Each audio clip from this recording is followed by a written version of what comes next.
দেখার বিষয়। ক্যাসপার হক বাড়ালেন, ভুল পাস, আবারও আর্জেন্টিনার দখলে বল। আমরা বাংলাদেশ ন্যাশনাল টিমের ক্ষেত্রেও দেখে থাকি শেষ সময় এসে বাংলাদেশ কোথায় যেন খেয়ে হারিয়ে ফেলেন। শেষ মুহূর্তে এসে গোল খাওয়ার সেই রেকর্ডটা বাংলাদেশের, আমি বলবো, বা শেষ মুহূর্তে এসে নাট ধরে না রাখার ব্যাপারটা, সেটা বাংলাদেশ ক্রিকেট বলেন বা বাংলাদেশ ফুটবল, বাংলাদেশি ছেলেদের আমি মনে করব একটু ল্যাকিংস রয়েছে। সেটি যদি আমরা কাটিয়ে উঠতে পারি তাহলে আমাদের স্পোর্টস ডেভেলপমেন্টের ক্ষেত্রে অবশ্যই অনেক অনেক বেটার হবে। দেখা যাক।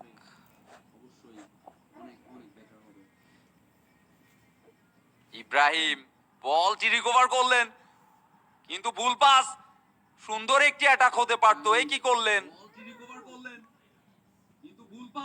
বলটা রিকভার করে ভুল পাসটি একেবারেই প্রত্যাশিত নয়। Throwing for Argentina again.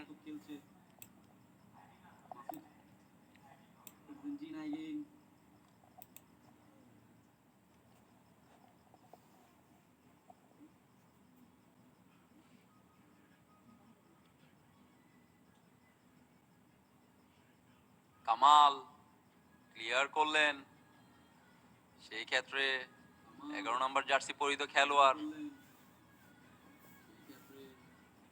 Foul বাংলাদেশের পক্ষে। সেই সুযোগ, একটি গোলকে আদায় করে